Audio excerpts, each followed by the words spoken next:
The sea of Rinva shimmered under two suns, gold and silver waves brushing against the white sand. It was a calm day, the kind of day when even the sea creatures dared to come near the shore. Humans were not supposed to go near this ocean. Its salt was too strong, its waters filled with minerals that burned human skin. But there was one human who didn't seem to care about that warning. His name was Eli. Eli stood in the shallow water wearing a protective layer of gel and a thin breathing mask, laughing as he helped a group of alien children learn how to float. His arms were strong and steady, guiding them with patience. His voice was warm, filled with a strange kind of hope that seemed to touch everyone who heard it. "Relax," he said softly. "The water isn't trying to hurt you. Let it hold you." The children, small, finned, with silver blue eyes, giggled as they splashed around him. Their laughter echoed across the beach, and for a while even the sea seemed to hum with joy. From a high rocky pier, Princess Kira of the Valan Empire watched quietly. She had never seen a human before, not this close, not without soldiers or scientists around. Her people had always spoken of humans with a mix of curiosity and doubt. They said humans were fragile, that they came from a small blue planet far from the core worlds. Yet they were also said to be brave, too brave sometimes, and now she was seeing it with her own eyes. Eli didn't move like her people. His steps were heavy yet full of energy. His laughter didn't echo in the same musical way, but it carried warmth. He looked so alive, so unafraid. Kira's gills fluttered nervously. She was supposed to stay near the royal domes, not out here where the common folk gathered. The ocean stretched endlessly before her, and she had never touched it beyond her ankles. It was strange. She was born of the sea, descended from the first Valan swimmers who lived beneath the waves, but she couldn't swim. The royal waters near her palace were wild, with unpredictable tides that had once almost taken her life as a child. Since then, her attendants always said, "The princess must not risk the waves." But watching the human laugh among her people, something inside her chest stirred. A quiet ache, a longing. He made it look so simple, so natural. Her advisor, standing nearby, noticed her staring. "Highness," he said softly, "perhaps we should return to the palace." "The human is unpredictable," but Kira shook her head. "He's teaching them something I was never allowed to learn." The advisor hesitated. "Swimming?" "Trust," she whispered. That evening, when the children were gone and the twin suns began to set, Kira found herself walking down to the beach. The sand was cold under her bare feet, and the wind carried the soft scent of salt and rain. Eli was still there, sitting by the water, his boots off, staring at the endless horizon. He didn't turn when she approached. "You don't have to sneak, Princess," he said quietly. "I saw you watching earlier." Kira froze. "You knew?" "Hard not to notice when royalty's eyes are burning holes through your back," he said with a small smile. She crossed her arms, trying to hide her embarrassment. "I was only curious. Humans are strange creatures, yeah," he said, still smiling. "I hear that a lot." There was silence for a while, just the waves whispering at their feet. Finally, Kira said, "You are teaching the children to float. How do you do that? The sea doesn't scare you?" Eli looked at her then, his eyes reflecting the fading light. "The sea's only scary when you fight it. But if you trust it, if you let it hold you, it'll keep you safe." She looked down at the waves. "I've never trusted it," he tilted his head. "Want to try?" Her gills fluttered in surprise. "You mean, you'll teach me?" "Sure," he said simply. "If you want." It was such an ordinary answer, but it felt extraordinary to her. No one had ever offered before. Everyone always told her what she couldn't do, not what she could. For the first time, Princess Kira of the Valan didn't feel like a royal. She felt like someone standing at the edge of something new, something human. As the sun sank behind the horizon, painting the sea in gold and violet, Kira took a deep breath and stepped into the water. The cold bit into her skin, but she didn't step back. Eli smiled softly, reaching out a steady hand. "Don't worry, I've got you." And for the first time in her life, the princess reached out and trusted the ocean. The next morning came softly, the sun rising like a golden pearl over the quiet waves of Rinva. The air smelled of salt and sunlight. Kira stood on the same beach, her long fins hidden beneath a simple wrap of cloth. For the first time in years, she had come without guards, without attendants, without anyone to tell her what she could or could not do. And standing there already, knee-deep in the water, was Eli. The human turned when he heard her footsteps. He smiled the same calm, welcoming smile that had somehow made her trust him the day before. "You came," he said gently. "I said I would," she replied, her voice quiet but steady. He nodded, motioning toward the sea. "Then let's start. First rule, don't fight the water. You have to learn to float before you can swim." Kira stepped closer, feeling the cold waves curl around her ankles. The water shimmered like liquid glass, reflecting both suns above. She hesitated. It looked beautiful, but to her it still felt dangerous. Wild, untamed, alive. Eli noticed her fear and said softly, "You trust me?" The question hung between them. His tone was kind, not commanding. There was no royal title, no formal speech, just a simple question from one soul to another. She looked into his strange brown eyes, so full of warmth and courage. "Yes," she whispered. "I trust you. Then we'll take it slow." He guided her step by step, never rushing. The water reached her waist, cool and heavy. She flinched at the feel, but his steady voice calmed her. "Breathe easy. Let it wrap around you. The ocean doesn't want to hurt you, it just wants you to listen." His words felt strange, almost sacred. Kira closed her eyes and took a breath, trying to feel what he meant. The waves brushed her sides gently, as if greeting her. "Now," Eli said. "Lean back. I'll keep you steady." She froze. "Lean back? I'll sink." He chuckled quietly. "That's the point. You let go. If you trust the water, it'll hold you up. And if it doesn't, I'll catch you." Her heart raced. She wasn't used to this kind of faith. All her life, she had been surrounded by rules, traditions, and people who told her to be careful, perfect, proper. But here was this human, someone who didn't care about her title, who only asked her to trust. She took a deep breath and leaned back. For a second, panic flared. The cold waves swallowed her ears, her hair floated around her like silk, and her heart screamed to get out. But Eli's hands were there. Strong, steady, patient. "You're okay," he murmured. "You're safe." Kira opened her eyes. The sky stretched endlessly above her, twin suns blurring into gold and silver. She was floating. The ocean cradled her like a mother's arms, carrying her softly with each rise and fall. She laughed, a bright, startled sound that made Eli grin. "There it is," he said. "That's the sound of someone who stopped being afraid." Kira smiled up at the sky, the salt water glistening on her cheeks. For the first time in her life, she felt light. Like the weight of her crown, her fears and her duty had all washed away. They practiced for hours after that. Eli taught her how to kick gently, how to move her arms, how to use her fins to glide. He showed her how to dive and rise again without panic, how to breathe with rhythm and ease. Every time she stumbled or sank, he was there to help her up. He never laughed at her mistakes, never scolded her, never treated her like a fragile princess, and slowly, something inside Kira changed. By the time the suns began to set, painting the sea in deep orange and pink, Kira could swim on her own. Her strokes were clumsy, her balance shaky, but she was doing it. When she finally stood in the shallows again, breathing hard and smiling wide, Eli clapped his hands. "See? Told you you could do it." Kira brushed the wet hair from her face, laughing. "I didn't believe you at first." "I know," he said, his voice soft. "But you trusted me anyway." That simple line made her heart tighten. She looked at him, this strange, fragile creature from another world, and realized something she couldn't quite explain. Eli didn't just teach her how to swim. He taught her something her people had forgotten long ago. That courage isn't born from strength, but from trust. As they stood together in the fading light, waves whispering around their legs, Kira whispered quietly, "Thank you, Eli." He smiled, shaking his head. "Don't thank me. You did all the work."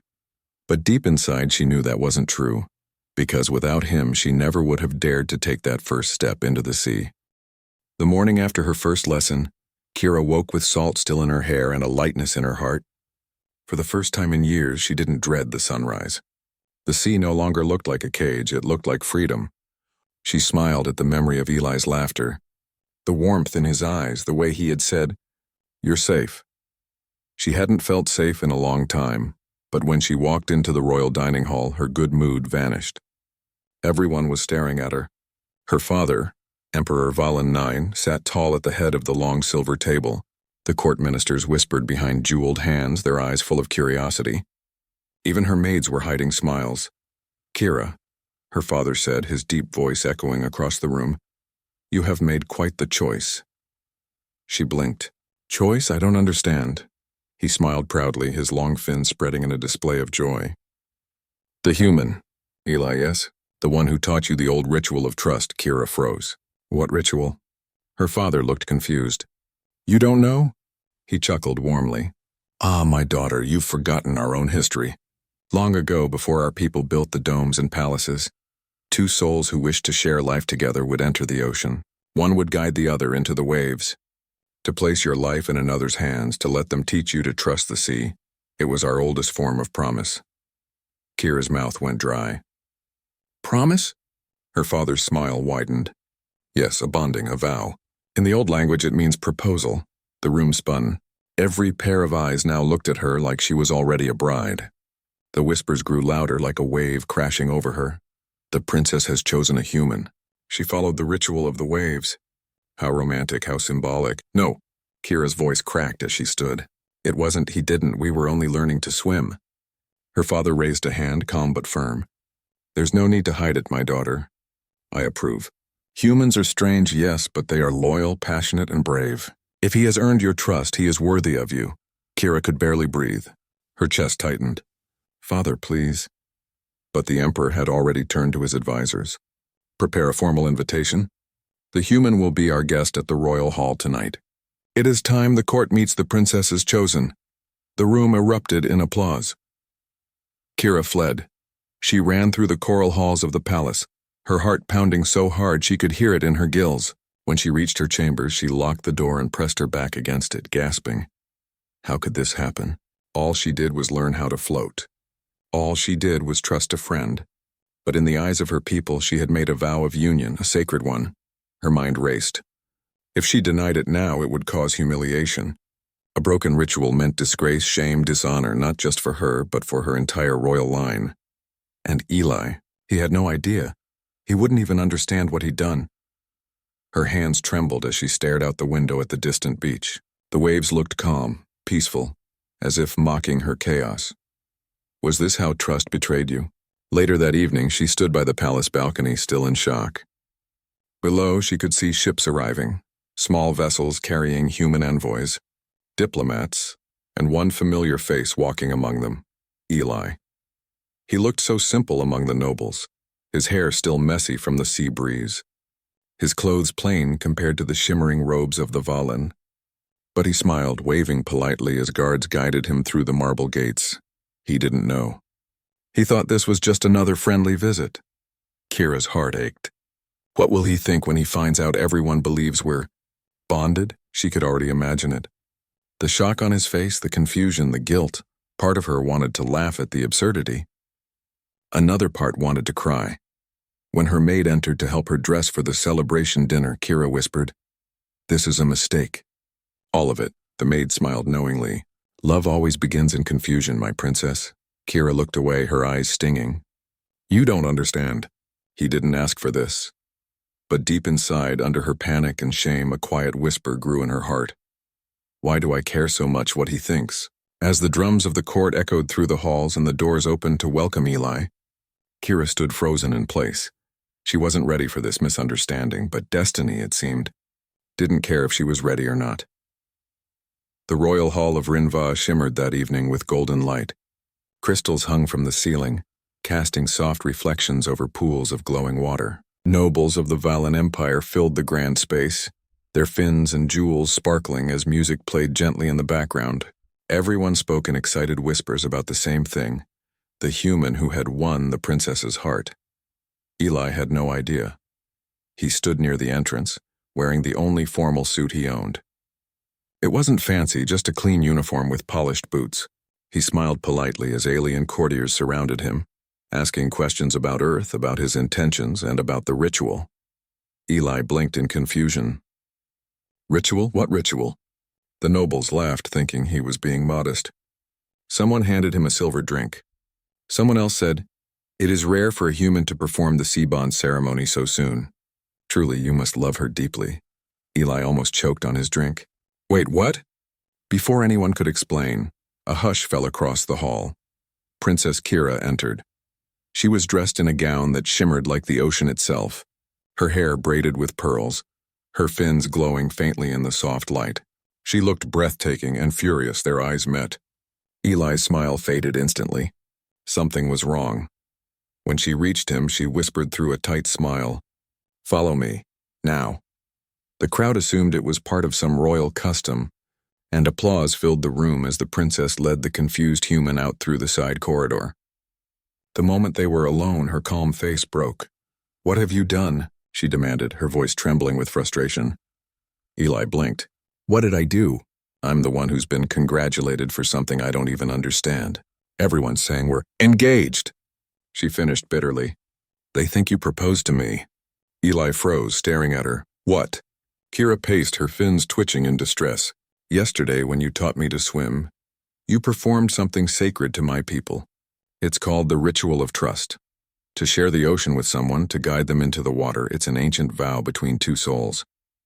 My father thinks it means we're bound. He's invited half the court to celebrate our union." Eli's eyes widened. "Union, as in marriage?" "Yes," she shouted, then quickly lowered her voice, glancing around the corridor. "They believe you're my chosen mate, my life bond." For a long moment, silence filled the space. Eli rubbed the back of his neck, speechless. "Wow, that's a lot, you think?" she snapped. "I mean, I was just teaching you to swim. I didn't know about any ritual." "I know," she said, her voice breaking a little. "But my father won't believe that. To him, this is destiny. And if I say it's not true, it will bring shame to my family. The people will think I was rejected." Eli frowned. "Rejected? I didn't reject you, Kira. I didn't even know what I was doing." Tears welled in her eyes, frustration mixing with helplessness. "I know, that's why it's so unfair." Eli took a step closer, lowering his voice. "Okay, then what do you want me to do?" She hesitated. Her eyes flicked up to meet his. "We pretend," he blinked. "Pretend? Just until the situation calms down," she said softly. "Until I find a way to explain to my father without humiliating anyone. We'll act like the misunderstanding is true." Eli sighed, scratching his head. "So we pretend to be engaged, right?" She nodded slowly, her voice barely above a whisper. "I'm sorry to ask this of you. I never wanted to drag you into our politics. But if word spreads that you rejected me, it could cause chaos. The people adore humans now. They see you as a symbol of peace. If you turn away, they'll think humanity insulted our empire." Eli stared at her for a long time. Finally, he smiled, a small, helpless smile that somehow still reached his eyes. "You know, this has to be the strangest thing that's ever happened to me." Kira looked up at him, blinking away her tears. "You'll do it?" He shrugged gently. "If it helps you, then yeah. I'll play along." Her voice trembled. "Why?" "Because you trusted me once," he said quietly. "The least I can do is return that trust." Something in her chest softened. For the first time since the morning, she felt like she could breathe again. Kira let out a shaky laugh. "You really are strange, Eli," he smiled. "I get that a lot." As they stood together in the quiet corridor, the sound of celebration echoed faintly through the walls. The nobles believed a love story was unfolding. But only the two of them knew the truth. This was no love story. Not yet, it was just a misunderstanding, or maybe the beginning of something neither of them could yet understand. The days that followed were strange for both of them. The palace, once quiet and cold, now buzzed with whispers and excitement. Servants decorated the halls with seashell garlands. Courtiers brought gifts. And everywhere Kira went, someone bowed and said, "May your union be blessed." It would have been a dream for any princess if only it were real. But to Kira, it was nothing but chaos wrapped in silk. Every time she saw Eli, she felt a mix of embarrassment and guilt. He handled it with surprising calm, though his confused expressions often made her smile when no one was watching. Eli had been given his own guest quarters near the royal gardens. The Valan nobles insisted he eat at the high table beside Kira. They called him Chosen of the Sea, which made him blush every single time. At one of the first dinners, Eli tried his best to act formal. He bowed when everyone else bowed, used the fancy utensils the way he thought was right, and smiled politely when nobles made comments about the beauty of inner-world love. But his human habits always slipped through. He told jokes at the wrong time, he laughed too loudly, and once he even coughed water out of his nose after trying to drink the spicy sea nectar. The nobles gasped. Kira covered her face to hide her laughter. After the dinner, she found him outside sitting near a glowing pond, looking both embarrassed and amused. "I think your people hate me," he said with a groan. Kira sat beside him, her gown rippling like liquid silver. "They don't hate you, they just don't understand you yet," he smiled weakly. "And you? Do you understand me?" Kira looked at him for a long moment. "I think I'm beginning to." There was silence between them, gentle, not awkward. The sound of soft waves in the distance filled the air. Kira realized she liked this silence. It felt peaceful, alive. As days turned into weeks, the act continued. They attended public events together, greeted diplomats, and smiled for the news screens that broadcast across the galaxy. Each time their hands brushed for a photo, Kira felt her heart race faster. She kept telling herself it was all pretend, but her heart didn't seem to know the difference. Eli, on the other hand, stayed the same, kind, patient, and a little clumsy. He didn't treat her like royalty. He teased her gently, made her laugh, and listened when she spoke of her world's traditions. Once during an evening walk near the sea cliffs, Kira asked softly, "Do humans also have rituals like ours? Ones that mean love or trust?" Eli thought for a while, then smiled. "We have something like that. When two people love each other, they promise to stay together. Sometimes we call it marriage. But it's not about rules or status, it's about choosing someone even when life gets hard." Kira's fins fluttered slightly. "That sounds pure," he chuckled. "Sometimes it is. Sometimes it's messy. But that's what makes it real." His words stayed in her mind long after they returned to the palace. At first, pretending was just duty. But slowly it became something else. They started to share meals not because of ceremony, but because they enjoyed each other's company. They took evening swims together when the guards weren't watching. Eli would tell her stories of Earth, the blue skies, the forests, the sound of rain on rooftops. Kira would listen with wonder, eyes wide as if he were describing a dream. In return, she showed him how to listen to the songs of the sea, how to read the movement of waves like words. He once said softly, "You make it sound like the ocean is alive." She smiled. "It is. You just have to be quiet enough to hear its heartbeat." Eli had gone quiet after that, staring at her with an expression she couldn't quite read. That night, as Kira lay in bed, she realized something terrifying and beautiful. She was no longer pretending. Somewhere between the laughter and shared secrets, her heart had changed. But she couldn't tell him. Not yet, because to the world they were already bound. And if she confessed now, she wouldn't know if his answer was truth or just part of the act they both were forced to play. One evening, when a soft rain fell across the ocean domes, Eli found Kira standing by the water's edge, the silver drops sliding down her hair. He stepped beside her. "You okay?" She nodded slowly. "Just thinking how strange it is, that something which began as a mistake feels so right." Eli looked at her, his expression gentle. "Maybe it's not a mistake then." Kira turned her face toward him, her heart trembling. For a moment she thought he might reach for her hand, but instead he only smiled and whispered, "Tomorrow, same time, I'll teach you how to dive," and just like that, he walked away, leaving her standing in the rain, smiling through the tears she didn't understand. The next morning, the ocean looked strange, too still, too quiet. Even the waves seemed to whisper warnings. Kira stood by the balcony of her crystal tower, staring down at the dark water below. Something inside her felt heavy, uneasy.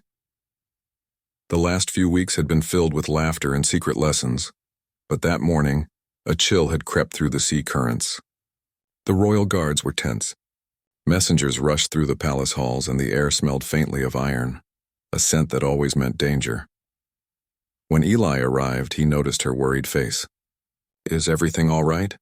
he asked softly. Kira shook her head. "No. My advisors say the deep clans are stirring again. They believe I've betrayed my kind by choosing you." Eli frowned. "But I didn't even mean—" "I know," she said quickly, her voice breaking slightly. "But they don't care what you meant. They only see what they want to see." There was silence between them, broken only by the soft hum of distant waves. Later that day, the council summoned Kira to a meeting. She stood in the middle of the great hall, surrounded by glowing coral pillars. The elders, their eyes old and cold, questioned her every decision. "Princess, One of them hissed. You've brought an outsider into our sacred waters, a land dweller who knows nothing of our ways. The deep clans whisper rebellion. Do you realize what you've done? Kira lifted her chin, her voice calm but trembling. He saved me when no one else did. He treated me not as royalty, but as someone worth saving. I will not apologize for his kindness. A murmur ran through the chamber. Some looked shocked, others furious. Eli, who had been standing near the doorway, felt anger burning inside him. He stepped forward, his voice strong but respectful. I didn't mean to cause trouble. I just wanted to help her. That's what humans do when someone's in danger. The eldest counselor turned his cold eyes to him. And what do humans know of danger beneath the sea? What do you know of loyalty? Eli met his gaze. Maybe not much about your world. But where I come from, loyalty isn't about blood or race. It's about who stands beside you when the world turns against you. The room fell silent. Even Kira's breath caught. The council ended without peace. They told Kira that if she continued to be close to the human, she might lose her right to the throne. She was told to send Eli back to the surface to end this mistake. That night, Kira stood alone by the royal docks. The water glowed faintly blue beneath the moons. Eli found her there, her back turned, her hands trembling. They want you gone, she whispered, not looking at him. I guessed that much, Eli said softly. Are you going to do it? She turned then, her eyes wet. If I don't, I lose everything. My people, my crown, my mother's legacy. Eli took a slow breath, pain flickering in his eyes. Then maybe I should leave. You don't owe me anything, her voice broke. But I do. You saved me. You taught me things I never knew, about courage, about kindness, about being human. He gave a sad smile. And you taught me what it means to belong somewhere I never thought I could. The silence that followed felt endless. The sea breeze brushed their faces, carrying the scent of salt and sorrow. Finally, Kira stepped closer, her voice barely a whisper. If you go now, they'll think you were just another story, a fool who fell into the sea and disappeared. But to me, you'll always be more than that. Eli smiled gently. And to me, you'll always be the girl who made the ocean feel like home. For a long moment, neither spoke. Then Kira reached out, placing her palm against his. The glow of her royal mark lit between them, a soft blue light that pulsed once, twice, as if the sea itself was listening. It was a silent promise, fragile but real. Just then, a deep rumble echoed from the horizon. The water shifted violently, the sky above them darkened. The guards shouted as red lightning streaked across the waves. The deep clans, Kira whispered. They've come. Eli looked at her, his face hardening. Then I'm not leaving. Not now. Before she could protest, the first wave hit the shore, a massive surge that shattered the coral walls. Shadows moved beneath the surface, dark and endless. Kira's heart pounded. The war she had feared was here. And the man she was supposed to send away now stood beside her, ready to fight for a world that wasn't even his. As the storm rose around them, she realized something she had never said aloud. This wasn't just about duty. It wasn't even about destiny. She loved him. The ocean roared like a living beast. Storm clouds tore across the sky, painting the sea black with rage. Kira stood on the highest platform of the royal docks, her heart pounding, watching the deep clans rise from the depths. Their war banners glowed red beneath the waves, and their voices echoed like thunder. They had come to take her crown and destroy the human who had changed everything. Eli stood beside her, dressed in the armor of her guards, though it didn't fit him quite right. He looked terrified, but his eyes were steady. He had no weapons, no training for undersea battle, but he had something far stronger than fear. Eli, Kira whispered, her voice breaking. You shouldn't be here. You'll die. He turned to her, shaking his head. I promised you I'd stay. I'm not leaving when it matters most. Her throat tightened. She wanted to tell him everything, to confess how much he meant to her, but there was no time. The sea cracked open as the first wave of enemy soldiers surged forward. Then fight with me, she said, her eyes blazing. Eli nodded, gripping the small blade she handed him. Together! The battle began like a nightmare. The water exploded with flashes of red and blue light. Spears clashed, energy shields shimmered, and the cries of war filled the sea. Kira fought with the strength of her ancestors, her royal trident slicing through the currents like lightning. Every move was precise, beautiful, deadly. Eli fought beside her, clumsy but fierce. He didn't fight with skill, he fought with heart. When a deep clan warrior lunged toward Kira, Eli threw himself in the way, taking the hit on his arm. He cried out but didn't stop. Kira spun, her fury unleashed. The sea responded to her rage, the currents bending around her, waves rising like walls. The Deep Clan leader, a massive figure with burning eyes, roared and charged toward her. "You broke our sacred law," he shouted. "No Seaborn shall bond with a landwalker." Kira lifted her trident, her voice steady and proud. "Then your law is built on fear, not honor." Their weapons clashed in a burst of blinding light. The shockwave threw Eli back into the coral sand. He struggled to stand, blood mixing with salt water, but he refused to give up. Kira and the warlord fought fiercely, sparks lighting the dark sea. For a moment it seemed she would fall until Eli shouted her name. "Kira! You're not alone!" She turned, meeting his gaze. Something inside her awakened, a strength deeper than blood or title. The ocean heard her heart's cry. The sea around them began to glow. A pulse of energy rippled through the water, pure and white. The Deep Clans froze in awe. From every corner of the ocean, the sea life itself gathered, schools of luminous fish, whales, and glowing eels forming a circle around the princess and the human. Kira's royal mark blazed like a star. The water trembled with her voice. "I am the daughter of the waves, and he is the one who taught me to breathe beyond them. This bond is not shame.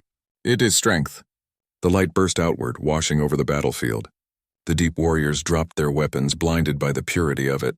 The warlord fell to his knees, his armor cracking under the force of her power. When the light faded, the sea was calm again. The storm clouds cleared and sunlight spilled through the surface, golden and soft. Kira sank to her knees, exhausted. Eli swam to her side, his movements slow and weak. Blood trailed from a cut on his side. "Eli," she whispered, panic filling her voice. "Stay with me, please." He smiled faintly. "I told you I'd stay." She pressed her hand against his wound, tears streaming down her face, mixing with the salt water. "Don't leave me. Not now, not after everything." His voice trembled.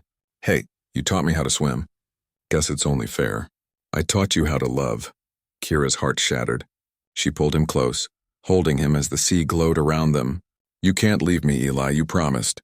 But Eli's eyes slowly closed, his hand slipping from hers. The light in his chest dimmed. For a long moment all was silent. Then the ocean moved again. The royal mark on Kira's hand flared brightly, and she pressed it against Eli's heart. "You saved my life once," she whispered through her tears. "Now let the sea return the gift." The light spread through him, gentle and warm. His breath returned, slow, fragile, alive. He opened his eyes, dazed. "Did I just die?" Kira laughed through her tears, her voice shaking. "Not if I can help it." When the sun finally broke through the waves, the war was over. The Deep Clans bowed to their princess, and peace returned to the sea. Weeks later, when the palace held its celebration, Kira stood beside Eli before the gathered crowd. This time, when she placed her hand in his, it wasn't a misunderstanding. It wasn't a mistake, it was a choice. The crowd cheered. The sea itself shimmered with joy. Eli looked at her with that familiar, gentle smile. "So, is this the part where I actually propose?" Kira smiled back, her eyes glowing like moonlight. "No need," she whispered. "You already did. The moment you jumped into my world and refused to let me drown." And as the ocean waves sang softly around them, the human and the princess stood side by side, two hearts from different worlds bound not by accident but by love.